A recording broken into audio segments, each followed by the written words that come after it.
Welcome to the kitchen. I'm Carmen, and boy, I have a great one for you today. You know I love pasta, so I thought we'd do rigatoni and goat cheese. Now, if you're not a big fan of goat cheese, it might be something that you still want to try, or you can think about changing out the cheese that we're using today. But we're going to start our dish with rigatoni pasta. So the key to making great pasta is boiling water. We add our pasta in while it's boiling. If you do it too soon, what ends up happening is your pasta comes out a little starchy and gummy. See that just kind of simmer down? That's what we're looking for. Pretty much a good indication when the pasta's done is when it comes back to a boil.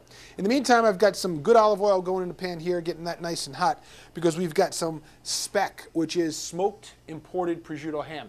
You can use bacon, you can use ham, you can use prosciutto, anything you like. I just really like the smokiness of this prosciutto ham. So it's a cured ham. It's got some great bite to it. Let's add it all in.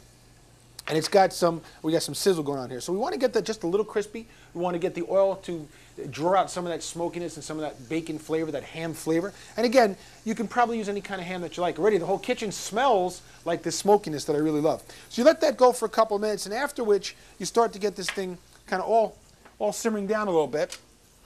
And you get some of that flavor out of there. You get that just a little bit of crispiness going on. What you want to do is you're going to want to add some onions. And I'm just going to add just a little bit of a white onion here.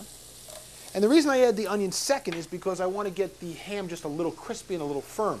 So by cooking that for a little bit, you get a lot of the fat out of there. And then you can see some of these bits and pieces here have this like crispy texture to them, which I really like. If you add the onion first, the onions release a lot of water, and then it's hard to get the ham or the bacon to crisp up. Okay, so what else are we going to use? We got those ingredients going on.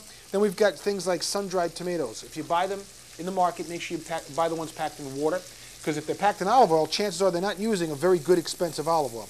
A couple of sun-drieds in there. You can make yourself some sun-dried or oven-dried tomatoes. That would work great too. But hey, listen, quick pick-me-up.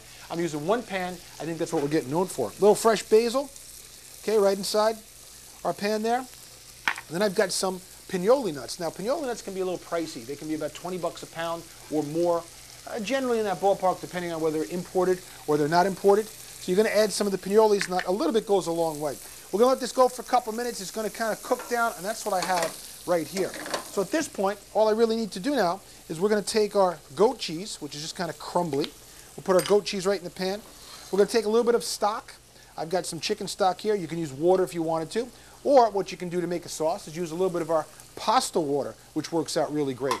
Okay, so just going to let all this kind of melt through and come together. In the meantime, we'll take a look at our pasta now. Our pasta should be all set. The pasta is back to a boil, great indication. You know, if you read the back of the package, it tells you generally, but really a good way of looking at it and eyeballing it is starting with boiling water, finishing with boiling water. Okay, right into our pan here. We're going to toss the whole thing. If you wanted to, a little bit of grated cheese would go great, but what I'm going to do is I'm going to grab a bowl here. We're going to toss this whole thing a little bit, let that cheese melt through it. Let our sauce reduce down. We've got some really great flavors. The flavors now are coming from the onions. They're coming from, see the goat cheese melting through the whole thing? So we've got some onions, we've got the prosciutto, we've got some sun-dried tomatoes.